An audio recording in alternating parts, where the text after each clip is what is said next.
Hello everyone, very good morning to all of you. जल्दी से audio video बता देंगे, ऑडियो वीडियो ठीक है। Hello everyone, very good morning to all of you. जल्दी से ऑडियो वीडियो, चलो बहुत बढ़िया, ऑडियो वीडियो सब बढ़िया है। चलो एक मिनट वेट कर लेते हैं, तब तक बाकी सभी स्टूडेंट आ जाएं। ठीक है, आगे बढ़ने से पहले मैं आपको बता देना चाहती हूँ कि अभी तक आप हमारे टेलीग्राम ग्रुप, व्हाट्सएप ग्रुप, इनमें से आप कहीं भी ज्वाइन नहीं हुए हैं तो हो जाइएगा। एंड यदि आप हमारा कोर्स परचेज करते हैं तो आपको मिलते हैं notes, PYQ with answer, 100+ mock test. And ये रहा हमारा कोड, यदि आप इसको यूज करेंगे तो आपको 10% ऑफ मिलेगा। ठीक है, चलो एक मिनट वेट कर लेते हैं, तब तक बाकी सभी स्टूडेंट आ जाए। 10 बज गए हैं लेकिन अभी तक जो है वो कोई स्टूडेंट आए नहीं। चलो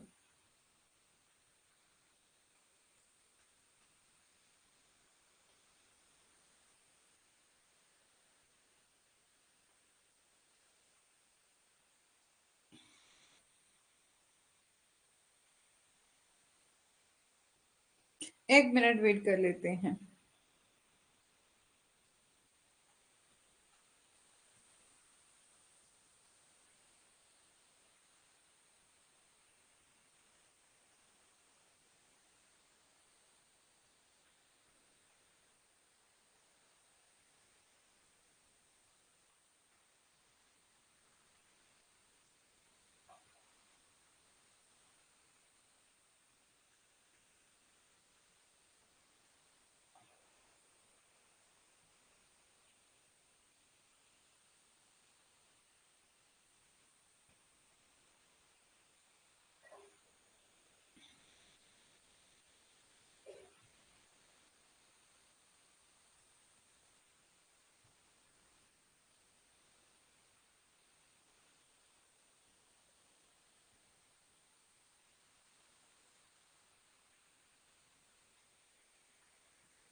जल्दी से बता देंगे कौन क्लास में आ चुका है।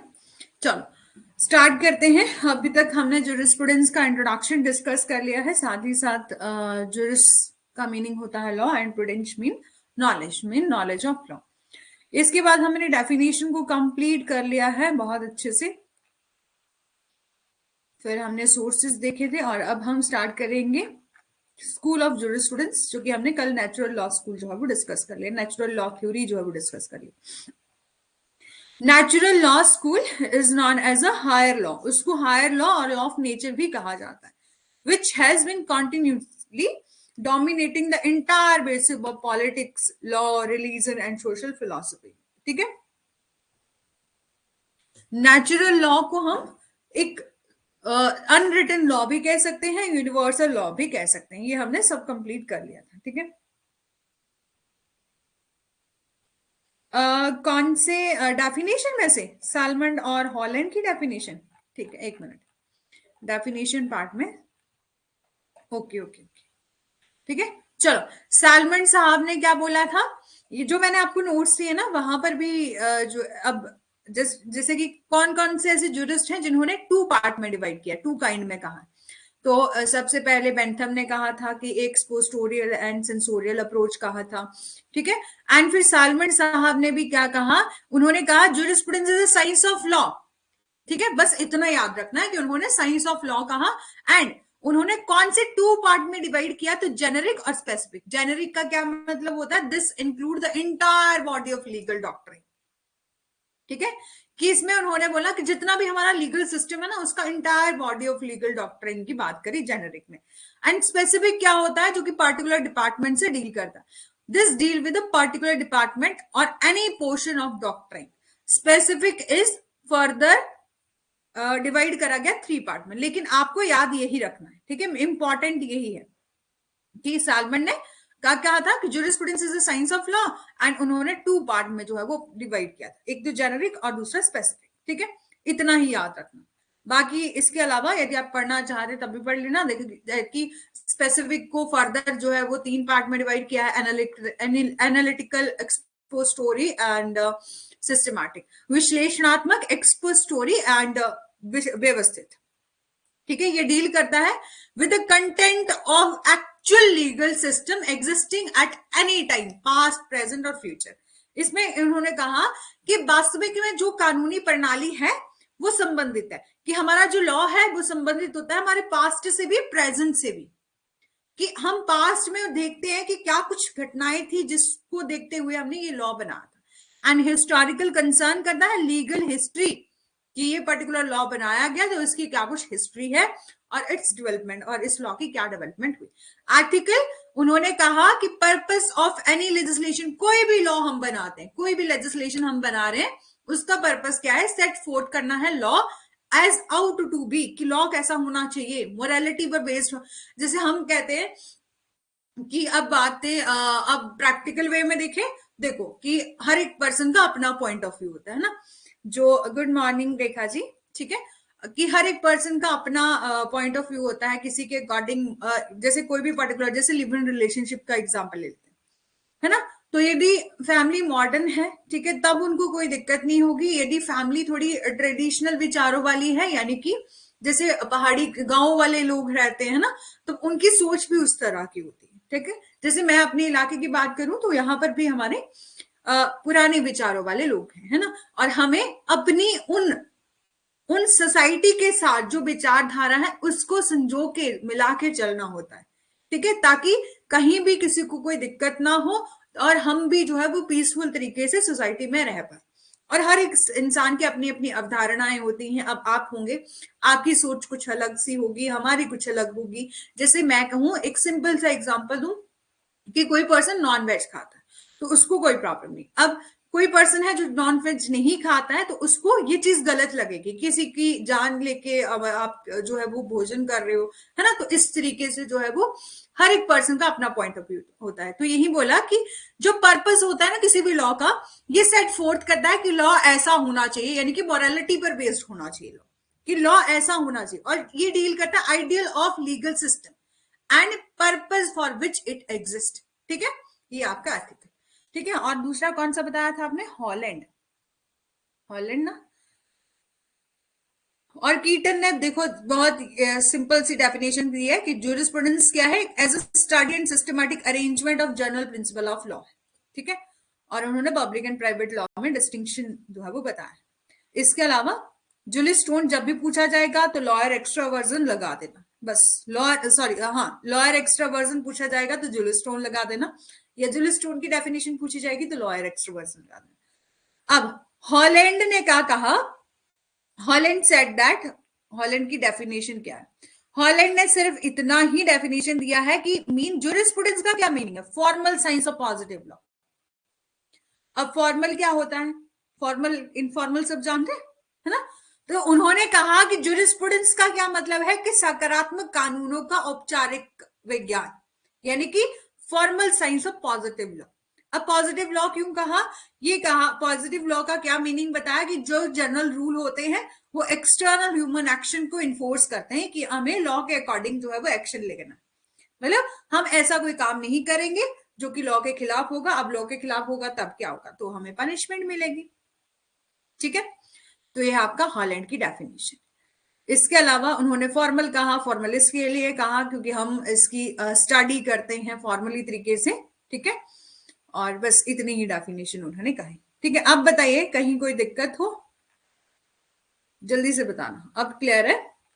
इसी तरह से आप क्या करा करो डेली, जैसे अपने आपको नोट्स मिलते हैं तो आप कभी भी कोई दिक्कत हो तो नेक्स्ट क्लास में बोल दिया करो, या उसी टाइम बोल दिया करो। यदि आप उस टाइम नहीं, जैसे आपको खुद से भी घर में पढ़ना होता है और आप देखते हैं कि यदि समझ में आ गया तो ठीक है, नहीं आया तो अगले दिन बोल दिया करो, ठीक है,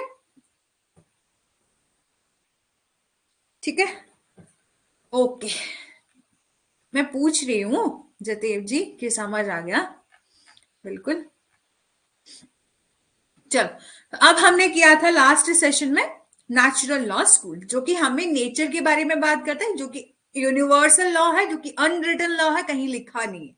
फिलॉसफी ऑफ लॉ भी इसे कहा जा सकता है क्योंकि force on the law of nature. And school of jurisprudence represent करता है इनहेरेंट लॉ, जो कि क्या है, ऐसा लॉ जो कि कॉमन है ऑल सोसाइटी के लिए। अब नेचुरल लॉ को हम मॉरल लॉ के नाम से भी जानते हैं, डिवाइन लॉ के नाम से भी जानते हैं, लॉ ऑफ गॉड के नाम से भी जानते हैं, law of reason, law of nature and universal law and unwritten, ठीक है।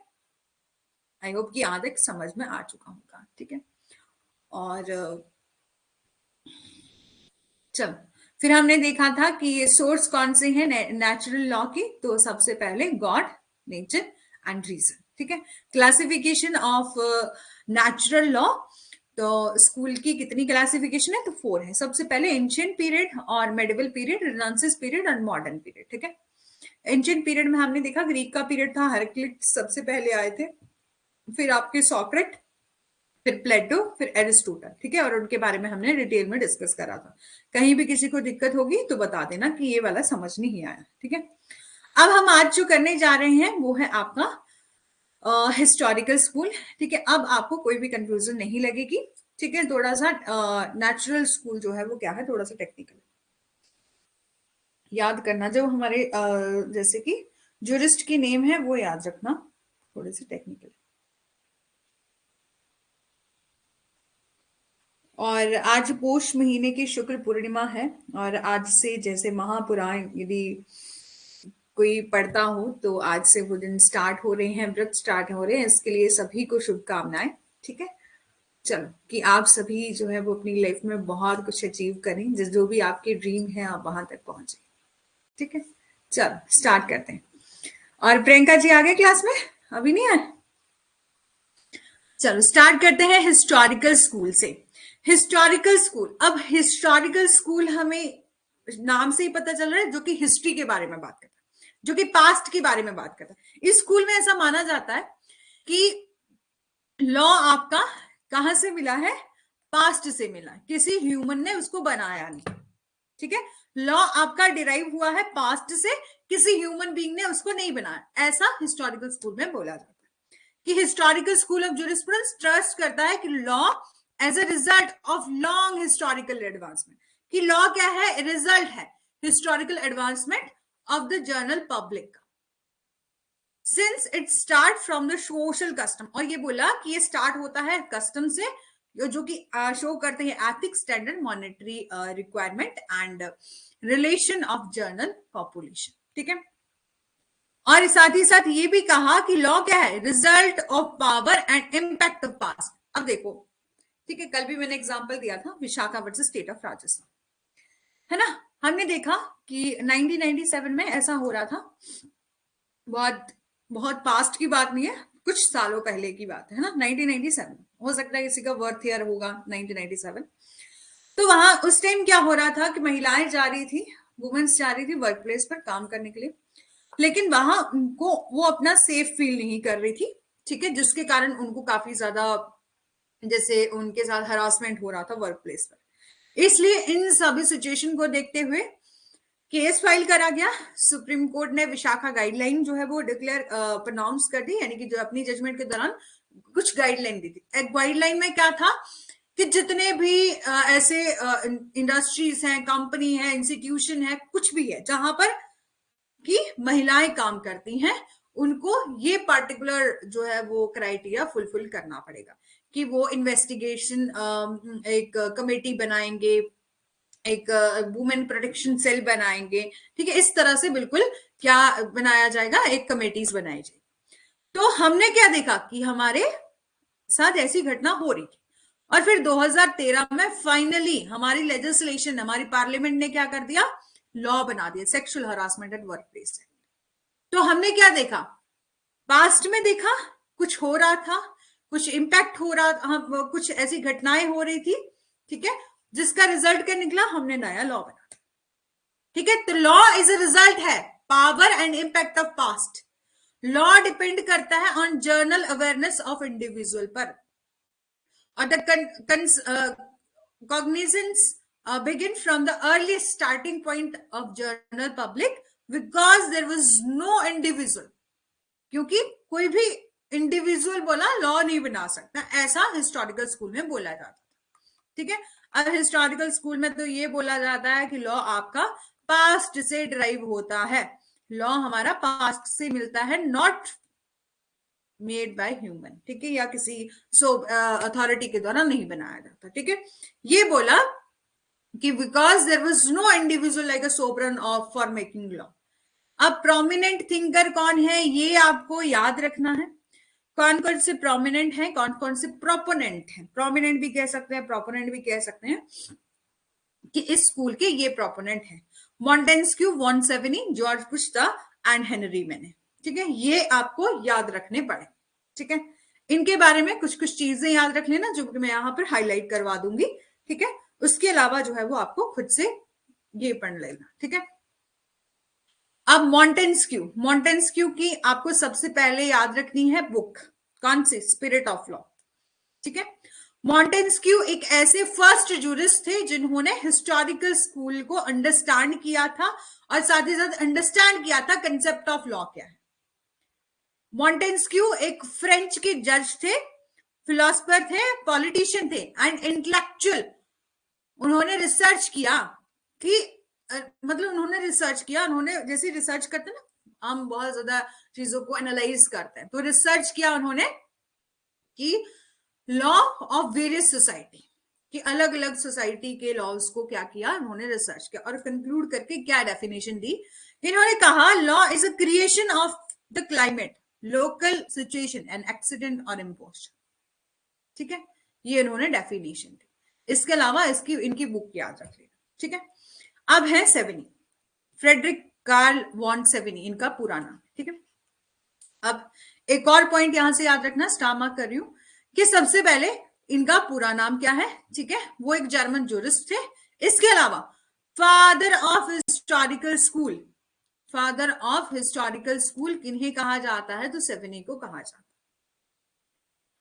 ठीक है, उन्होंने he was pointing the ideas of natural and positive law and rejected the same. उनका ऐसा मानना है कि लॉ इज नॉट यूनिवर्सल, कि लॉ जो है आपका यूनिवर्सल हो ही नहीं सकता क्योंकि ये वेरी करता है फ्रॉम पर्सन प्लेस। जैसे कि अब देखो कि हम सभी क्या है, इंडिया के सिटीजन, आप सभी है ना, मैं भी इंडिया की सिटीजन हूँ, लेकिन हर एक स्टेट का अपना अपना कल्चर है। जैसे किसी का पहाड़ी एरिया है, हमारा पहाड़ी एरिया है, तो हमारे यहाँ पहाड़ी कल्चर।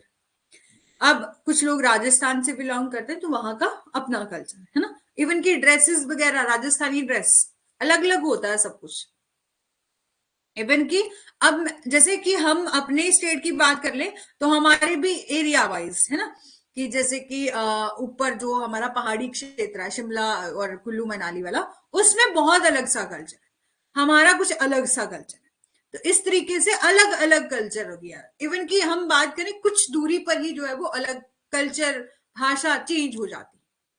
ठीक है, पूरे के पूरे स्टेट में भी एक भाषा नहीं होती। आप भी देखना कि जैसे कि आप कहाँ से बिलोंग करते हैं, मान लीजिए आप राजस्थान से बिलोंग करते हैं तो अलग अलग भाषा होगी आपके एरिया में। 10 20 25 किलोमीटर के बाद जो है वो भाषा चेंज हो जाती है, थोड़ी थोड़ी टोन चेंज हो जाती है। इवन कि कुछ दूरी पर तो और बिल्कुल ही भाषा चेंज हो जाती है ना, होगी वही है ना, होगी वही, लेकिन कुछ टोन जो है, टोन ऑफ वॉइस जो चेंज हो जाता है। ये कहा, और इसीलिए कहा कि लॉ आपका यूनिवर्सल। यूनिवर्सल से क्या समझते हैं कि जैसे हम इंडिया के, अब इंडिया है, अमेरिका है, इंग्लैंड है, अलग अलग कंट्रीज है ना, तो बोला कि यूनिवर्सल लॉ तो होता ही नहीं है और अपनी कंट्री का अलग अलग लॉ होता है, क्योंकि ये place and time and concise of people के अकॉर्डिंग चेंज होता रहता है। It can not be implied abruptly, और इसे अचानक नियोजित जो है वो नहीं किया जा सकता। ठीक है, और सेवेनी ने और भी कहा, कुछ प्रिसेप्शन दी। उन्होंने कहा लॉ इज सुई जनरिस। ठीक है, कि लॉ एक सामान्य शब्द है। दूसरा, लॉ डेवलप होता है विद द पीपल की लाइफ के साथ एंड कंसाइज, नॉट मेड और इन्वेंटेड। ठीक है, और कानून लोगों के जीवन और विवेक के साथ जो है विकसित होता है और इसे जो बनाया या आविष्कार नहीं किया जा सकता। ठीक है, समझ आ रहा है। उन्होंने कहा कि लॉ आपका डेवलप होता है लोगों की लाइफ के साथ, कंसाइज के साथ, और इसे बनाया नहीं जा सकता, इसे इसका आविष्कार नहीं किया जा सकता। लॉ जो है वो भाषा से संबंधित है और जो अपने देश की रीति रिवाजों, संस्कृतियों को बहन करता है, इसलिए इसे सार्वभौमिक रूप से लागू नहीं किया जा सकता। ठीक है, क्योंकि ये लैंग्वेज, कल्चर से जो है वो वेरी करता है, इसलिए उसको अप्लाई नहीं कर सकते यूनिवर्सली। अब बोला कि लॉ आपका ग्रो भी होता है नेशन के साथ एंड डाइज भी हो जाता है विद द नेशन के साथ। लॉ क्या है, is a found as a societal principle nevertheless later develop by the jurist. कि कानून को एक सामाजिक सिद्धांत के रूप में पाया जाता है, फिर भी बाद में न्यायविदों द्वारा विकसित जो है वो किया जाता है। ठीक है, अब यहां से पुछता से आपको याद रखना है, जॉर्ज फ्रेडरिक पुछता इनका नाम है। उन्होंने डिसिप्लिन ऑफ सेवेनी, यानी कि जो सेवेनी की स्टेटमेंट थी, ठीक है, उनकी उन्होंने जो बात कही, उन्हीं के सिद्धांतों को तार्किक रूप से जो है वो उनको संरक्षित किया। किसने? पुछता ने। पुछता ये कहते थे अकॉर्डिंग टू हिम कि कोई भी पब्लिक, कोई भी नेशन सोर्स ऑफ लॉ नहीं हो सकता। लॉ तभी बनेगा जब पब्लिक और नेशन, यानी कि लोग वहां के और नेशन जो है वो मिलकर काम करेंगे। He believed that conflict between interest of individual led to raise of law. Such law has raised to the state by resolving the arising dispute. ठीक है, उन्होंने कहा, उनका ऐसा मानना था कि जो व्यक्तियों के हितों के बीच संघर्ष और कानून का उदय जो है वो हुआ, यानी कि कोई अकेला पर्सन या अकेला नेशन जो है वो आपका लॉ नहीं बना सकता। फिर है आपका हेनरी मैने।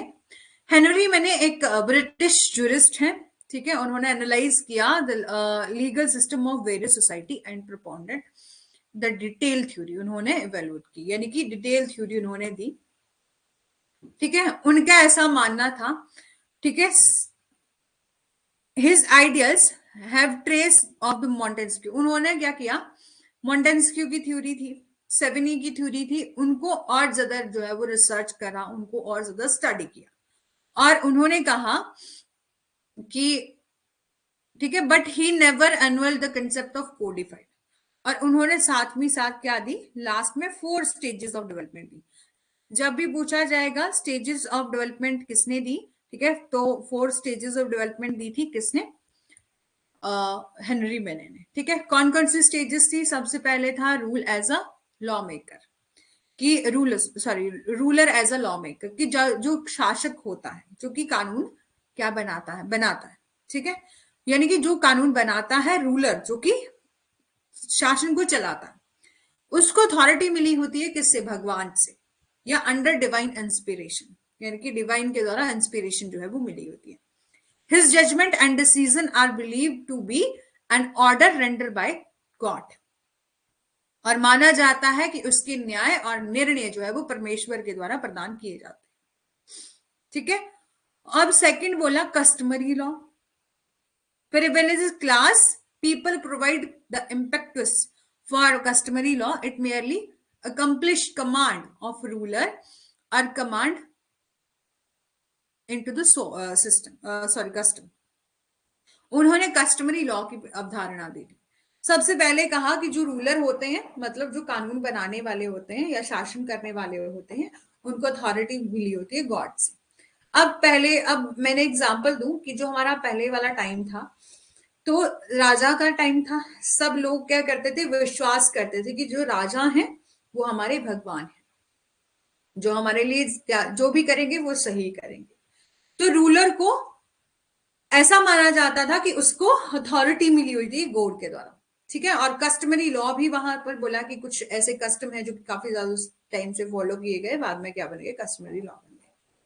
And administration of customary law by minority, बोला है कि जो कस्टमरी लॉ है हमारा, उसका एडमिनिस्ट्रेशन किसके द्वारा किया जाएगा? माइनॉरिटी के द्वारा। क्यों? कब किया जाएगा? जब ओरिजिनल लॉ मेकर जो है वो पावरलेस हो जाता है, यानी कि हाँ, पावरलेस जो है वो हो जाता है, तो वहां पर कस्टमरी लॉ जो है वो माइनॉरिटी के द्वारा एडमिनिस्टर किया जाता है। ठीक है, फिर है आपका कोडिफाइड लॉ, कि फाइनल क्या कर देंगे हम? लॉ को कोडिफाइड कर देंगे, लॉ बना देंगे। ठीक है, और कौन कौन से लीगल इंस्ट्रूमेंट है लीगल डेवलपमेंट के? तो सबसे पहले लीगल फिक्शन, क्योंकि लॉ जो है वो आपका चेंज होता रहता है टाइम के साथ, चेंजिंग सोसाइटी, जिस तरह से सोसाइटी की नीड होगी उसके अकॉर्डिंग जो है वो चेंज हो जाएगा। Equity, it is one of the significant agent which modified the law and aid to abide injustice. यहां पर ये कहा कि इक्विटी का क्या मतलब होता है? इक्विटी मतलब कि एक महत्वपूर्ण एजेंटों में से एक है जो कि अन्याय को रोकने के लिए कानून और सहायता को संशोधित करता है, क्योंकि बोला है अमेंडमेंट होना बहुत जरूरी है, मोडिफाई, लॉ को मोडिफाई किया जाना बहुत जरूरी है time to time according to need of society. Legislation ये बहुत ही इंपॉर्टेंट रोल प्ले करता है, कंट्रीब्यूट करता है the most effective legal change. The reform law by unambiguous statement of enacted legal code, कि एक यह अधिनियम कानूनी संहिताओं के स्पष्ट बयान द्वारा सबसे प्रभावी कानूनी परिवर्तन और सुधार कानून में योगदान जो है वो देता है। यहां तक बताना हिस्टोरिकल स्कूल हमारा खत्म हो चुका है, लेकिन फिर भी किसी को कहीं भी कोई दिक्कत हो तो बताइए। एक बार मैं रिवाइज करवा देती हूँ क्या कुछ हमने डिस्कस किया। सबसे पहले हमने किया कि हिस्टोरिकल स्कूल का मीनिंग क्या है। तो बोला हिस्टोरिकल स्कूल में बात करी जाती है कि लॉ क्या है, result of long historical advancement है, यानी कि जितनी भी हमारी हिस्टोरिकल एडवांसमेंट हुई है उसका रिजल्ट है। और ये बोला ये स्टार्ट होता है किसके साथ, कस्टम के साथ, ठीक है। एंड लॉ क्या है, result of power and impact of past, कि जो पास्ट में घटनाएं हो गई होती है उसका रिजल्ट होता है हमारा लॉ। लॉ डिपेंड करता है जनरल अवेयरनेस ऑफ इंडिविजुअल पर, और स्टार्ट होता है विद कस्टम के साथ। और ये भी बोला जाता है कि लॉ आपका फाउंड होता है ना कि ह्यूमन के द्वारा बनाया जाता है। प्रोपोनेंट या प्रोपोनेंट कौन है, तो 4 प्रोपोनेंट है, मॉन्टेस्क्यू, मॉन्टेसेविनी और जॉर्ज पुश्ता और हेनरी मैने। मॉन्टेस्क्यू की आपको बुक याद रखनी है, स्पिरिट ऑफ लॉ उन्होंने कहा, और वो एक ऐसे फर्स्ट जूरिस्ट है, वैसे तो बुक ही इनकी इंपॉर्टेंट है जो कि एग्जाम में पूछी जाती है। इसके अलावा भी ये मॉन्टेस्क्यू एक ऐसे फर्स्ट जूरिस्ट थे जिन्होंने हिस्टोरिकल स्कूल को अप्रोच किया था और अंडरस्टैंड करने की कोशिश करी कि लॉ का कंसेप्ट है क्या। तो मॉन्टेस्क्यू वाज अ फ्रेंच जज, वो एक फ्रेंच जज है, फिलोसफर है, पॉलिटिशियन है, ठीक है। उन्होंने रिसर्च किया था अलग अलग वेरियस सोसाइटी ऑफ लॉ को और कंक्लूड किया कि लॉ क्या है, creation of climate, local situation और एक्सीडेंट और इम्पोस्चर, ठीक है। फिर सेवेनी साहब जो कि फ्रेडरिक कार्ल वॉन सेवेनी है, ठीक है, जो कि एक जर्मन जूरिस्ट थे। इन्होंने कहा कि लॉ आपका यूनिवर्सल नहीं है, ये टाइम प्लेस और कंसाइज ऑफ पीपल के साथ जो है चेंज हो रहा है, और इसको यूनिवर्सली आप जो है वो अप्लाई नहीं कर सकते और यूनिवर्सल नहीं है। और इनको father of historical school of jurisprudence भी कहा जाता है। इसके अलावा उन्होंने अलग अलग परसेप्शन दिया। उन्होंने लॉ को एज सुई जनरस कहा और ये कहा कि लॉ आपका डेवलप होता है पर्सन की लाइफ के साथ, कंसाइज नॉट मेड और इन्वेंटेड, और लॉ जो है वो रिलेटेबल है लैंग्वेज और कंट्री कल्चर के साथ जो है वो चेंज होता रहता है, इसको आप अप्लाई नहीं कर सकते यूनिवर्सली। लॉ आपका ग्रो होता है, ठीक है, और डाई भी हो जाता है इसके डिसोल्यूशन के साथ, ठीक है। Law is found as a societal principle nevertheless later develop by jurist, ठीक है। उसके अलावा पुछता जो कि जिन्होंने क्या दिया था, उन्होंने कहा कि पुछता, जॉर्ज फ्रेडरिक पुछता इनका नाम है, ठीक है। उन्होंने दोनों थ्योरीज को जो बिल्कुल इन डेप्थ में स्टडी किया और उन्होंने कहा कि कभी भी आपका अकेला पब्लिक, ठीक है, अकेली जो सभी लोग होते हैं पब्लिक होती है, और नेशन वो अकेले सोर्स ऑफ लॉ नहीं होते। हमेशा ही जब भी हम लॉ को देखेंगे तो उनका अमलगमेशन ही देखेंगे, क्योंकि कहीं ना कहीं लॉ बनाया है किस लिए जाता है, पब्लिक के वेलफेयर के लिए बनाया जाता है। मेन पर्पस तो यही होता है ना कि सब लोगों को जस्टिस मिले, ठीक है। और सभी अब अब लॉ बनाया हम लोगों के लिए बनाया। अब कहीं भी कोई भी लॉ ऐसा बन जाए जो कि किसी पर्सन के जैसे कि इंडिविजुअल के नहीं, जो कि सभी लोगों के लिए इक्वल होना चाहिए, है ना, इक्वल होता है। एंड कभी भी ऐसा हो गया कि ऐसा लॉ बना दिया जो कि किसी के फंडामेंटल राइट की वायलेशन कर रहा है, तो क्या सुप्रीम कोर्ट के पास पावर है कि उसको शून्य जो है वो वॉइड जो है वो डिक्लेयर कर सकती है या अनकॉन्स्टिट्यूशन जो है वो डिक्लेयर कर सकती है, ठीक है। फिर हमने देखा हेनरी मैने, उन्होंने stages of development of law दिया है। स्टेजेस में हमने देखा फर्स्ट स्टेज थी कि उन्होंने कहा कि ruler as a law maker. Second उन्होंने कहा कस्टमरी लॉ के बारे में, और थर्ड कहा कि जो कस्टमरी लॉ बनाया है उसका एडमिनिस्ट्रेशन कौन करेगा, तो माइनॉरिटीज करेंगी। जब पहले वाला जो ओरिजिनल लॉ मेकर है वो पावरलेस हो जाता है तो एंड में हम कोडिफाई कर देंगे लॉ को। इंस्ट्रूमेंट मतलब लीगल डेवलपमेंट की इंस्ट्रूमेंट क्या है कि हम किस तरह से लीगल डेवलपमेंट कर सकते हैं, तो बोला लीगल फिक्शन होनी चाहिए, मतलब क्योंकि लॉ आपका चेंज होता रहता है, अमेंडमेंट करने की जरूरत होती है ना हमें, जिस तरह से नीड ऑफ सोसाइटी होगी उस तरह से अमेंडमेंट करनी पड़ेगी। इक्विटी कि एक लॉ एक ऐसा एजेंट होना चाहिए जो कि लॉ को मॉडिफाइड करे, ठीक है, और ताकि किसी के साथ अन्याय ना हो। और लेजिस्लेशन जो कि मोस्ट इंपॉर्टेंट रोल प्ले करता है, ताकि किसी भी तरह से स्पष्ट लॉ ना हो, बिल्कुल स्पष्ट हो, अनएम्बिगुअस हो और एक लीगल कंसेप्ट या लीगल कोड जो है वो बनाया जाए। ठीक है, यहां तक बताना, किसी को डाउट तो जल्दी से बताइए। आई होप कि कंप्लीट जो है वो समझ में आ गया होगा। ठीक है, हिस्टोरिकल स्कूल। अब अब हम नेक्स्ट करने जा रहे हैं सोशियोलॉजिकल स्कूल ऑफ जूरिस्प्रूडेंस। ठीक है, यहां तक बता दीजिए जतेव जी, क्लेयर मैम। ठीक है, ओके, ठीक है। तो अब है आपका sociological school of jurisprudence. Sociology आपको रिलेट करके पढ़ना है लॉ एंड सोसाइटी के साथ, कि सोशियोलॉजिकल या आइडिया ऑफ सोशियोलॉजिकल स्कूल का क्या, जो हमारा सोशियोलॉजिकल स्कूल ऑफ जूरिस्प्रूडेंस है उसको एस्टैब्लिश करने का क्या मेन रीजन था, कि हमें ये पता चलता है कि लॉ का सोसाइटी के साथ किस तरह से जो है वो इंटर रिलेशन है, या सोसाइटी के लिए ही हम लॉ बनाते हैं तो किस तरह से रिलेशन है। तो आइडिया ऑफ सोशियोलॉजिकल स्कूल क्या है, एस्टैब्लिश करना a relation between law and society. और this school led more emphasise on legal perceptive of every problem and every change that take place in a society. Law क्या है, एक social phenomena है, and law has some direct and indirect relation of society. और ये बोला कि law का जो है वो डायरेक्ट एंड इनडायरेक्ट रिलेशन होता है सोसाइटी के साथ। ठीक है, and sociological school of jurisprudence focus करता है कि ताकि वेलफेयर मेंटेन किया जा सके, किसमें, सोसाइटी और लॉ में, कि हम आखिरकार लॉ बनाएंगे ही क्यों, सोसाइटी के लिए बनाएंगे।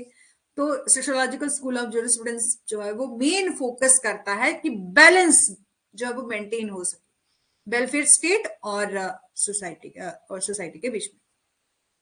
ठीक है, तो sociological school of jurisprudence study the relationship. Sociological school of jurisprudence में हम क्या करते हैं, स्टडी करते हैं relationship between law and sociology, कि हम समाज शास्त्र और कानून के बीच में संबंधों का अध्ययन करते हैं। ठीक है, समझ आया। सोशियोलॉजिकल स्कूल समाज शास्त्र स्कूल ऑफ जूरिस्प्रूडेंस में हम कानून और समाज शास्त्र के बीच में संबंधों का अध्ययन करते हैं। बोला है कि हर एक कंसेप्ट के, एवरी प्रॉब्लम के दो पहलू होते हैं, है ना, कि जब भी बोला कि जब भी कुछ घटना होती है, ठीक है, या कोई भी पर्टिकुलर कस्टम फॉलो किया जा रहा है तो उसके, या पर्टिकुलर कोई प्रथा चलाई जा रही है, या कोई भी ऐसी घटना होती है तो उसके दो एस्पेक्ट होते हैं। एक तो आपका क्या हो गया, सोसाइटिकल यानी कि sociological point of view, and दूसरा लीगल, एक तो समाज की नजरों में और दूसरा कानून की नजरों में। एग्जाम्पल ले लेते हैं, जतेव जी ध्यान से सुनना। ठीक है, एग्जाम्पल ले लेते हैं सती, जो आपका सती का कंसेप्ट था। सती एक ऐसी प्रथा थी, ठीक है, जिसमें ऐसी प्रैक्टिस की जाती थी जिसमें जो विडो होती थी उसको बर्न कर दिया जाता था, जला दिया जाता था उसके हस्बैंड की तरह। ठीक है, हाँ, लीगल एंड सोशल बिल्कुल ठीक है। हाँ, तो सती ऐसी प्रथा थी। सती के बारे में सबने पढ़ा है, सबने सुना है ना, बचपन में भी पढ़ा है कि पहले के जमाने में ऐसा होता था कि जब एक किसी लेडी के हस्बैंड की डेथ हो जाती थी तो उसको भी साथ में जला दिया जाता था, है ना। लेकिन अचंभा तो ये था कि जब एक महिला की डेथ होती थी तब हस्बैंड को नहीं जलाया जाता था, है ना। कैसा अजीब सा सोसाइटी था पहले, है ना। तो हम बोला कि अब इसके हम देखेंगे कि ये आपका एस्पेक्ट ऑफ सती है, इसके हम दो पॉइंट देखेंगे। एक तो आपका समाज के नजरों में सोशियोलॉजिकल सोशल, और दूसरा आपका लीगल। अब हम लीगल एस्पेक्ट देखते हैं कि बोला सती प्रथा, मतलब कानूनी नजर देख रहे हैं कि सती प्रथा जो है वो आपका एबलिश हुआ हो गया था। ठीक है, कि एबलिश किया गया था इन कलकत्ता इन 1798। ठीक है, और उस टाइम जो है वो ब्रिटिश जुरिस्डिक्शन थी, यानी कि ब्रिटिशर का हम पर राज था, इसलिए जो है वो बैन कर दिया गया सती को। ठीक है, कब, 1829, ब्रिटिश टेरिटरी इन इंडिया। ठीक है, इन द ब्रिटिश टेरिटरी। लेकिन जब वो ब्रिटिश अधिकार क्षेत्र के अंतर्गत हम लोग थे और हमारे इस सती प्रथा को प्रतिबंध कर दिया था 1829। ठीक है, अब इन टुडे टाइम में हम देखें कि आजकल कोई पर्सन इस तरह की प्रैक्टिस करते, है ना, कि पति को भी चलाना चाहिए था। चलो अब ठीक है, अब हम बात करें कि इन टुडे टाइम में ठीक है, इस तरह की प्रैक्टिस होती है, तो लॉ के द्वारा क्या किया जाएगा? अब लॉ के द्वारा इसको बैन किया गया है, प्रिवेंशन ऑफ सती एक्ट 1987 जो है वो बना दिया गया। अब यदि यहां पर आजकल के टाइम में ऐसी प्रैक्टिस होगी तो क्या किया जाएगा? उस पर्सन को फाइन दिया जाएगा, ये आपका इलीगल ऑफेंस है, और which make it illegal to force और encourage anyone to commit sati, है ना? कि यदि कोई भी पर्सन कर रहा है, अब सोसाइटी में क्या होता है कि आसपास के लोग, है ना, वो चार लोग क्या कहेंगे वाली बात, है ना, तो कुछ लोग क्या करते हैं कि फोर्स करते हैं कि ऐसा किया जाना चाहिए, या तो आपको समाज क्या कहेगा क्या नहीं कहेगा, तो ये वाली। तो जो लोग इनकरेज कर रहे हैं उनको भी पनिशमेंट मिलेगी, जो ऐसी प्रैक्टिस कर रहे हैं उनको भी मिलेगी, है ना? यानी कि आप किसी को अबेट कर रहे हो, उकसा रहे हो ऐसा करने के लिए, तब भी आपको पनिशमेंट मिलेगी। ये तो आपका क्या था, legal point. And sociological aspect, कि अब हमने इस प्रथा को जो है वो खत्म कर दिया है, ठीक है, तो कहीं ना कहीं ये आपका नारीवाद और समानता, ठीक है, इक्वलिटी और ह्यूमन राइट पर केंद्रित करने के आज के युग में सती क्या है, एक क्रूड व्यवस्था थी, क्रूड हिंदू प्रथा थी, ठीक है, और आजकल के टाइम में ये बहुत ही ज्यादा गलत माना जाता है। और यदि यदि आजकल के टाइम में ऐसी प्रथा करी जा रही कि कहीं प्रैक्टिस की जाएगी, तो ये कानून की नजरों में तो इलीगल होगा ही, सोसाइटी की नजरों में भी जो है वो बहुत ज्यादा गलत है, ठीक है। तो ये थे दो पहलू, ठीक है। पति को भी जलाना चाहिए था, अच्छा, इक्वलिटी होनी चाहिए, जब वाइफ को जला सकते हैं तो हस्बैंड को क्यों नहीं? वो तो अब भी है, लोग क्या बोलेंगे सोसाइटी में, हाँ, लोग क्या बोलेंगे सोसाइटी में, लेकिन पहले क्या था कि जो ब्राह्मण युग था, मतलब लोग जो थे वो काफी ज्यादा अंधविश्वासों में ज्यादा यकीन करते थे, तो उस टाइम में ऐसा था, है ना। बाकी आज भी है कि लोग क्या कहेंगे, है ना। लास्ट में जब हमने डिस्कस किया था अपना 304 बी वाला, है ना, डोरी ऑफेंस, ठीक है, डोरी डेथ वाला, तो हमारे जैसे किसी किसी एरिया में अभी तो काफी ज्यादा खत्म हो चुका है ये वाली प्रथा, लेकिन फिर भी वो लोग क्या कहेंगे वाली ये धारणा है, जिसमें लोग खुद से डिमांड करते हैं कि हमारे यहाँ तो ऐसा प्रचलन है ना। सब चीजें जो है वो सोसाइटी तय करती है, बाकी कानून तो जाता रहे। हाँ, राजा राम मोहन राय ने बहुत ज्यादा काम किया है, लेकिन अब जो है अब देखो कि अब यही तो है कि हम छोटी छोटी चीजों को देखते हैं, उसके दो पॉइंट होते हैं, एक तो सोशोलॉजिकल, है ना, कुछ चीजें हैं जो कि सोशोलॉजी यानी कि समाज की नजरों में ठीक हो सकती हैं, लेकिन यदि हम कानून बना देंगे तो उन, चाहे समाज की नजरों में ठीक भी, लेकिन कानून बना देंगे, पनिशमेंट दे देंगे सबको, ठीक है, जो ऐसा कर रहा है, तो ऑटोमेटिक लोगों का डर खत्म हो जाएगा, और सॉरी, डर बैठ जाएगा, और पूरा जो उनका सामाजिक धारणा बनी हुई है वो भी खत्म हो जाएगी, ठीक है। चलो, अब यहां से याद रखना है jurist of sociological school of jurisprudence, ठीक है। सबसे पहले याद रखना मॉन्टेस्क्यू, ठीक है, मॉन्टेस्क्यू ने सोशियोलॉजिकल स्कूल ऑफ जूरिस्प्रूडेंस में भी काफी ज्यादा काम किया। मैम, ड्राफ्टिंग, प्लीडिंग, कन्विंसिंग और पर लेक्चर है आपके पास? अरे मेरे पास नहीं है, और क्योंकि मैंने करवाया ही नहीं अभी तक। क्यों, आपको क्यों चाहिए अभी तो?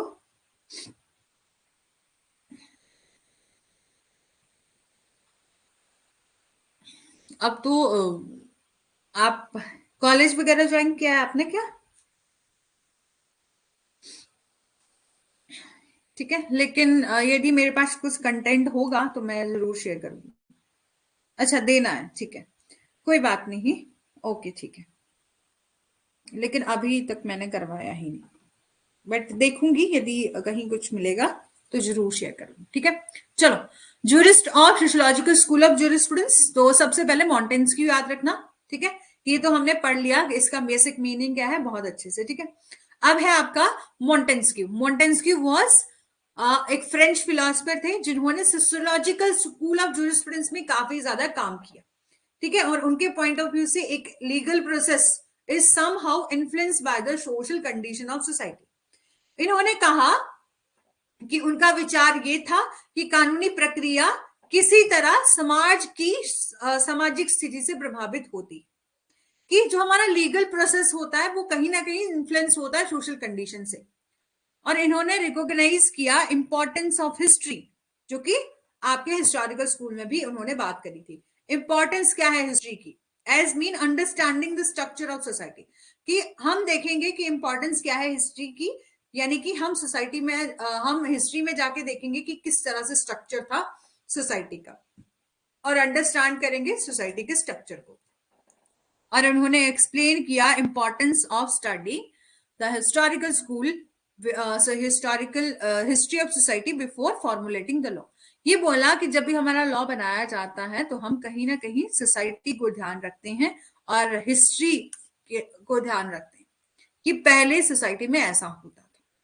यदि कोई गलत प्रथा है उसको एबोलिश करने के लिए, उसको बैन करने के लिए हम लॉ बनाते हैं, किसमें जाके? हिस्ट्री में जाके। इसलिए उन्होंने इसमें भी काफी ज्यादा काम किया।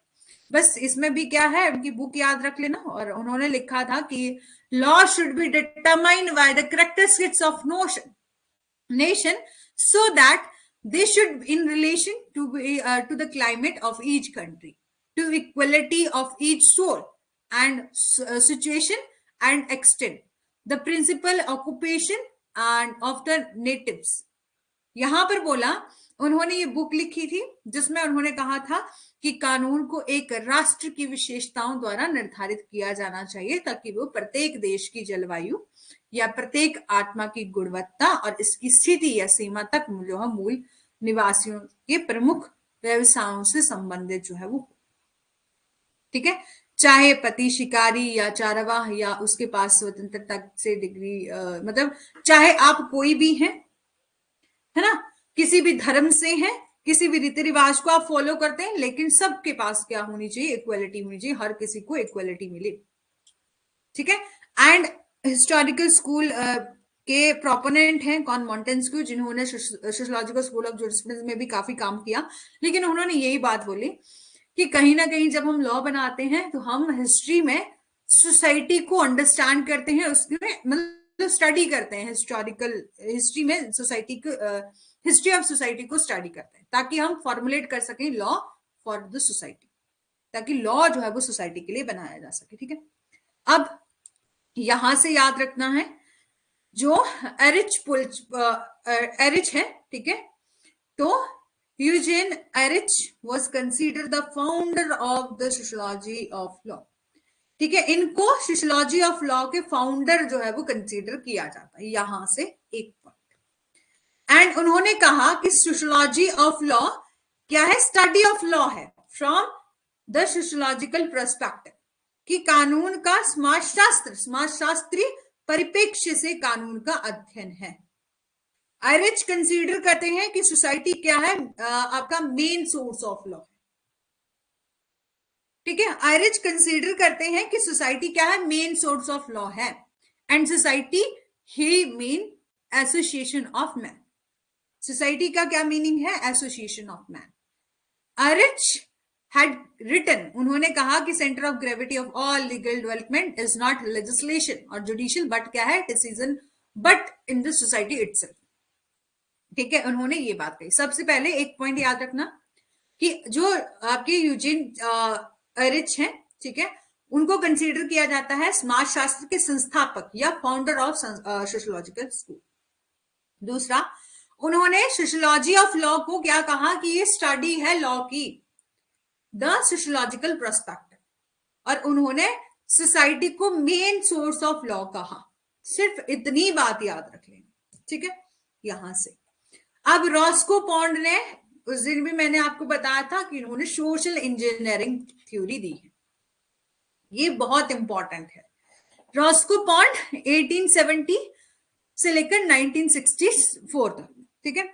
रॉस्को पॉन्ड एक अमेरिकन लीगल स्कॉलर है और उनके पॉइंट ऑफ व्यू से his view is that law should be studied, कि लॉ क्या होता है? हम लॉ की स्टडी करते हैं, अध्ययन करते हैं, उसके वास्तविक कामकाज में किया जाना चाहिए, न कि जैसे कि किसी बुक में लिखा है, बल्कि हम उसको प्रैक्टिकल लाइफ में भी क्या करें? अप्लाई करें, जैसे कि हमारा सोशल इंजीनियरिंग थ्योरी उन्होंने दी, बहुत बढ़िया, ठीक है। अब सोशल इंजीनियरिंग थ्योरी उन्होंने दी, किसने? रॉस्को पॉन्ड, ठीक है। अब मैं तो आपको ये बार बार बताऊंगी तो आपको रट जाना चाहिए, ठीक है। अब इस थ्योरी में उन्होंने क्या, मतलब इस थ्योरी को देने का मेन पर्पस क्या था, तो इन्होंने कंपेयर किया था लॉयर को इंजीनियर से। क्यों बोले कि इंजीनियर इंजीनियर कौन होते हैं, जैसे अलग अलग, किसी ने मैकेनिकल इंजीनियरिंग करी है, किसी ने अलग से इंजीनियरिंग करी है ना, तो बोला जैसे इंजीनियर होते हैं ना, वो अपनी इंजीनियरिंग स्किल का यूज मैन्युफैक्चर करने के लिए करते हैं किसी भी न्यू प्रोडक्ट को। उसी तरह से जो हमारे लॉयर्स होते हैं, हम वकील जो होते हैं, वो क्या करते हैं, सोशल इंजीनियर माने जाते हैं, क्योंकि वो सोसाइटी को क्या करते हैं, सर्च करते हैं, यानी कि सोसाइटी के पॉइंट ऑफ व्यू को जानते हैं और सोसाइटी के लिए प्रोवाइड करते हैं maximum happiness and minimum friction. यहां से सवाल, एक तो सोशल इंजीनियरिंग थ्योरी किसने दी, रॉस्को पॉन्ड ने दी, ठीक है। And maximum happiness and minimum friction, ये किसने कहा, ये भी रॉस्को पॉन्ड ने कहा।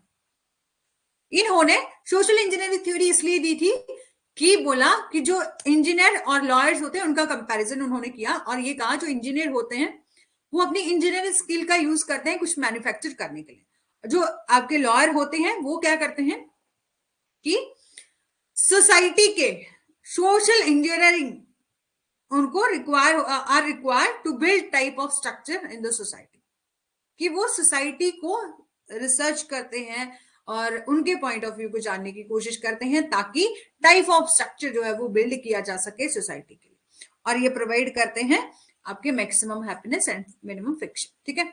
अकॉर्डिंग टू पॉन्ड उन्होंने कहा कि law is a social engineering. Law क्या है, सोशल इंजीनियरिंग है, जिसका अर्थ क्या है, मीन बैलेंस मेंटेन रखना between competing interest in society, कि समाज में प्रतिस्पर्धी हितों के बीच में जो संतुलन रखना। In which applied science is used for resolving individual और societal problem, जिसमें लागू विज्ञान का उपयोग व्यक्तिगत और सामाजिक समस्याओं को हल करने के लिए किया जाता है।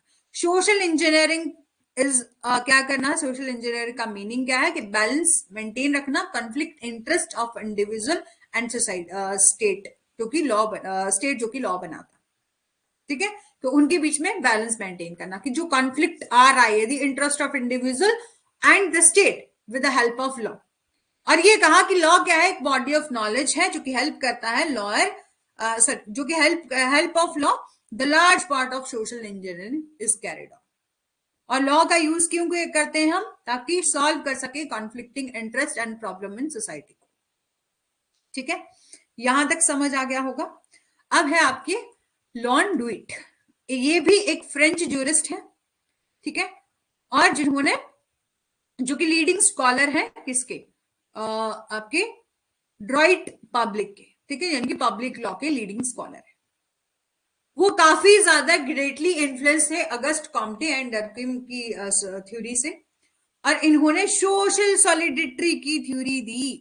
यहां से याद रखना, सोशल सॉलिडिटी एग्जाम में डायरेक्ट क्वेश्चन पूछे जाते हैं, या मैच ऑफ द फॉलोइंग में इस तरह से पूछ लेंगे, सोशल इंजीनियरिंग है ना, आगे पीछे दे दिया होगा, सोशल सॉलिडिटी आपको मैच करना, तो आपके यहां से पॉइंट क्लियर होंगे तो एग्जाम में कोई दिक्कत नहीं आएगी, ठीक है। He gave the theory of the social solidity which explain the social cooperation between the individual for their need and existence, ठीक है।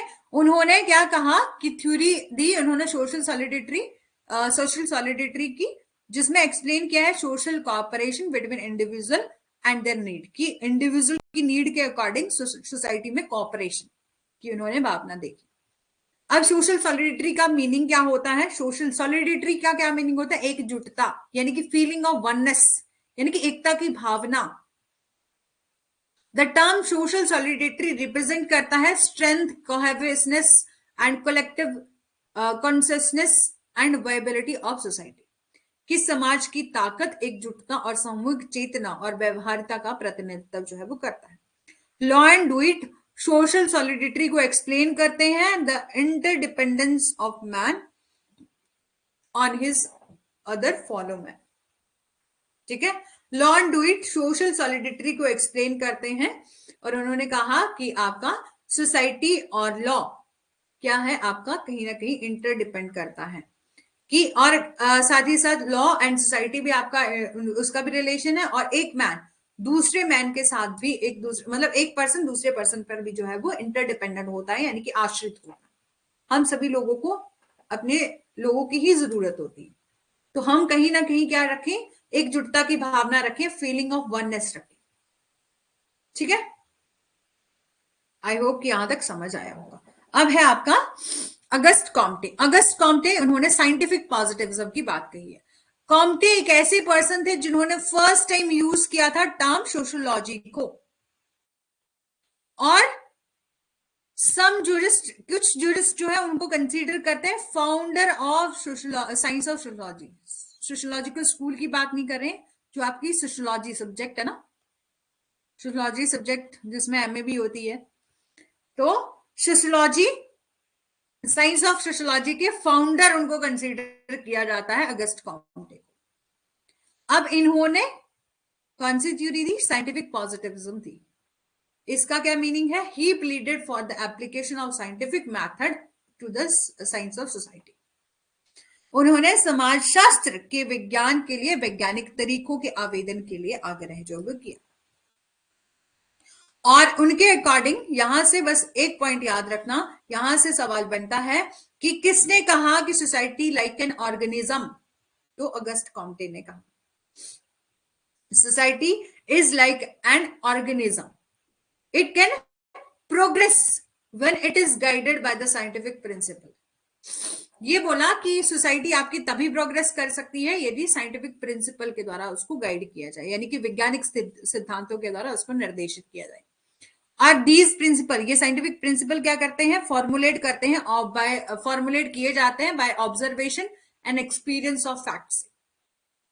ठीक है, और ऑल मेटाफिजिकल जैसे को एक्सक्लूड करके, excluding all metaphysical and other like consideration. ये है आपका किसने कहा था, अगस्त कॉम्टे ने कहा, साइंटिफिक पॉजिटिविज्म की थ्योरी उन्होंने दी। ठीक है, इस यहां से ये याद रखना है। ठीक है, सब कुछ जो है साथ साथ में बता दिया, कहां से क्या याद रखना, कहां से क्या याद रखना। प्रियंका जी आ गए आप, काफी ज्यादा लेट आए होंगे, आ गए, चलो एक बार रिवाइज करवा देती हूँ। ठीक है, हिस्टोरिकल का हमें बिल्कुल समझ आ चुका है।